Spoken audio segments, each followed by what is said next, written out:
I am reminded of the words of the former American Vice President Hubert Humphrey, who said, "It was once said that the moral test of government is how that government treats those who are in the dawn of life, the children, those who are in the twilight of life, the elderly, and those who are in the shadows of life, the sick, the needy and the handicapped." Well, of course, those who are in the dawn of life, the children we've just talked about, caught up in an abortion debate. Those in the shadow of life, the sick, the needy and the handicapped, well, if you're disabled, the National Disability Insurance Scheme doesn't include you if you're over 65. And then those in the twilight of life, the elderly. Well, again, promises and promises. The government have a scheme. It's called, in our language, home care packages. Accommodation for the aged is complicated, and we don't want to complicate this. But basically what the government is trying to do, and I'm putting it very simply, is to provide home care packages. They are taxpayer funded and designed to help older Australians stay in their homes. But the waiting list is so long that thousands of people are dying or being forced into nursing homes before they see any money. The Royal Commission into Aged Care recently heard that almost 14,000 seniors, or more than 250 a week, were moved into a nursing home in 2017-18. They didn't want to be there. They were waiting for help at home. But the Royal Commission also found that more than 44 seniors a day, over 16,000 a year, died waiting for their home care package. The March figures show almost 130,000 elderly Australians were waiting for a home care package, and the average waiting time for in-home care is 14 months. For some, it's more. For the highest level of home care, the average waiting time is 22 months. I venture to say if the care was for a politician's family, it wouldn't take 22 months. Ian Yates is the Chief Executive of the National Peak Body Councils on the Ageing.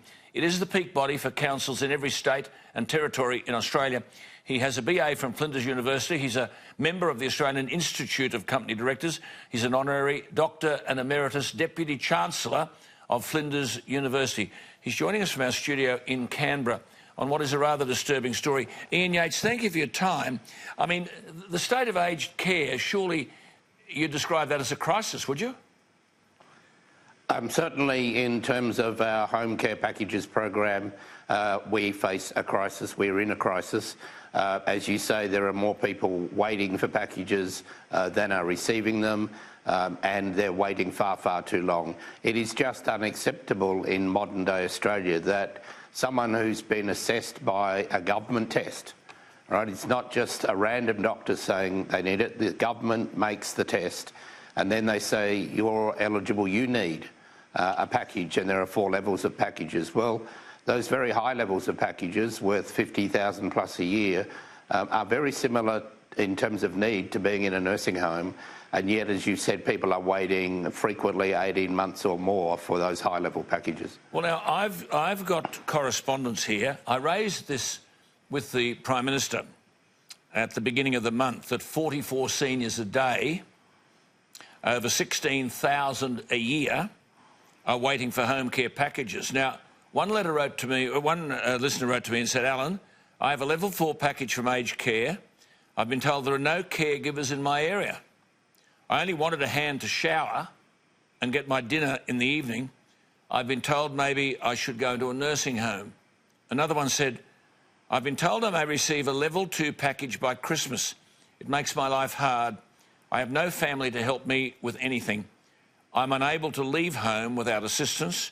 I have cancer, but I can't get the home care package." So, Ian Yates, what's happening? I mean, the Prime Minister's answer was this. He said, well, we've increased the number of home care packages by 40,000 over the last couple of years, and where we can keep increasing those packages, we will. So what do you make of that answer? Certainly, in his role as Treasurer and then as Prime Minister, I've had numbers of conversations with him, and he's correct. They have increased the number of packages. They had 14,000 in the 2018 budget that were brand new. In the last, between now and the last budget, they have brought forward 20,000 packages that would have come into place in a year or 2 years from now. But the fact is, we actually, I think, have to grasp the nettle. Both the government, the opposition, the Australian taxpayers have to realise that we have people sitting out there in a home, as you said, without family, but even if they have family, we're expecting family to pick up this enormous assistance to people that they shouldn't have to do. So the system would appear to me to be completely broken, wouldn't it, Ian? I mean, this is not something that just requires a patch-up. This requires a rethink, because it just isn't working. It does require rethink. The governments on both sides have been caught by how much the preference for these kind of packages as opposed to nursing homes has switched. Back when Labor did its Living Longer, Living Better package in 2012-13, we had about 60,000 packages. In a couple of years, we'll have about 160,000 packages. So, and one measure, that's an awful big increase. But the fact is, there are 75,000 people sitting out there today who don't have any kind of package, yet they've been assessed. There's another 20,000 who are not on the right levels of package, or more than that, that aren't on the right levels of package. We need to spend an order of $2 to $2.5 billion. Those are the department's figures per year more to meet the home care needs. And there isn't any way around doing that. It's like in the NDIS when they say, well, we need this amount of money to do it. In home care, in aged care, we need this amount of money to do it. We have to do it. Well, let me just go to another point here, because to be fair to the Prime Minister, he said, I'll just read you his answer to me. He said, with increased ageing of the population, as well as in the disabilities area, there is a greater demand for people to be trained to be able to go and provide those services. He said we need more people in those jobs, and that's why reforming the way we do training in this country and getting more money to people to train them to do these jobs, not just in the cities but in regional areas, is a big priority. So this is a big issue, isn't it? This goes back to your TAFE thing and all the rest of it. Now, there was a COAG meeting in Cairns a couple of weeks ago where we thought something was going to be done about TAFE, training people in all of these skills where jobs are needed, but they kicked that down the road to 2020. So it's clear that the kind of trained personnel, specifically trained personnel for the aged, are not being provided. So if you don't have the staff, you can't furnish the packages. Am I right? This is true, and the other big issue, the big issue in aged care reform, apart from getting these packages out, is increasing the workforce and training the workforce.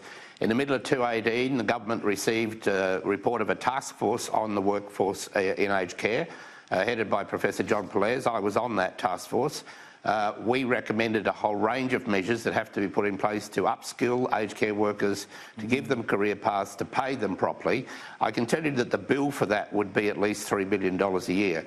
So we add, you know, a couple of billion for home care packages and $3 billion for workforce issues on top, and that's $5 billion, and that's on top of the government now paying about $20 billion for the whole of aged care, including all residential care.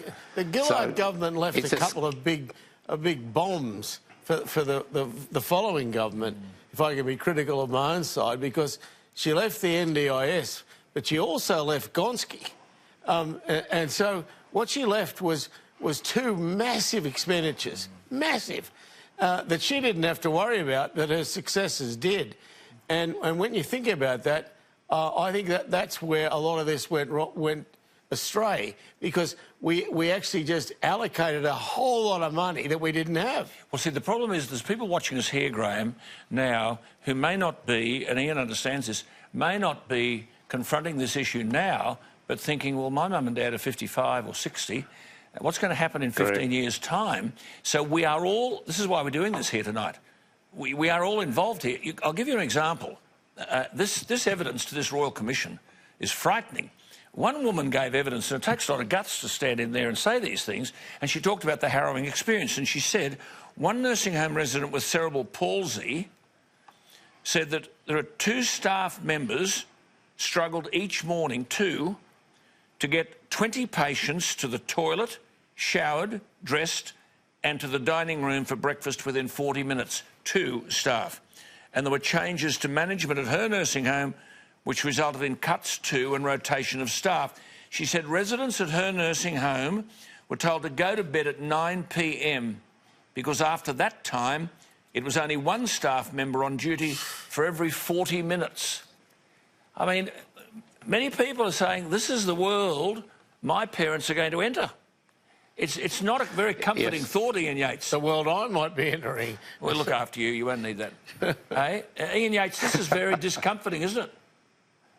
It is very discomforting, and what I would make 2 points, I think. One is that kind of standard of non-care is actually not acceptable with the new aged care standards that the government's brought in.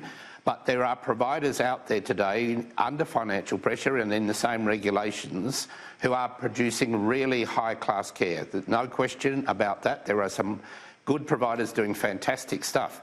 There are too many who are not doing as well, and the current way we allocate our aged care beds protects those people, and that's the third big change we need in aged care. So we need to put the people who are using the system in much better control. We need to put a lot more money into workforce, and we need to fix the home care packages. If we do all those things, we'll have an awful lot better system. Well, just one final point then. I mean, we are living longer, so there are going to be more and more aged care, a greater aged care need. Now, people always talk about cost. We've got an obligation to provide an appropriate benefit. I mean, we are not a worthwhile society if we can't provide dignity and decency to the elderly people. What should be done immediately? What should be done immediately is allocating significant amounts more money that I've indicated into the aged care budget. The government should also introduce a proper means testing regime. There is no reason why people who can't contribute properly to their care shouldn't do so, as we means test in lots of other areas in our welfare society. But they backed off of that as well. If they don't want to pick up the whole bill themselves, do that. But our whole society has to realise that older people are being discounted here. Right, you're expected to work at a discount. You know, you're expected to not expect that level of care. People have a right in our kind of society to expect that level of care, and it needs to be provided, and it needs to be provided within the next couple of years. Good on you. Well, that's why we're talking to you, and thank you for that. That's Ian Yates. Thank you, Ian. He's the Chief Executive of this National Peak Body Council of the Ageing. He's good, this fella. But, I mean, that's a crisis. It speaks for itself. And we're talking about hundreds of thousands of people. Large. Hundreds of thousands of people. And every family has got to confront that. Can we afford it? Can they afford the aged care for their mum and dad? Or do we just surrender them to a nursing home? No, that's right. But it's very expensive. Then when you go to the nursing home, do you get what you pay for? And if you can't get the home care package, as many people would say, well, I'd love to be in my own home, but you can't get the home care package. And I think Ian's last point is valid. If you've got a capacity to pay a bit yourself to contribute to the cost, he's talking about means testing, I don't think that's an unreasonable thing to ask. Of course not. I mean, I'm a great believer in means testing across the board and welfare. Yeah. There's no reason why anyone should get a free ticket, and if you're doing well, you certainly shouldn't be getting a free ticket. Well, that's it.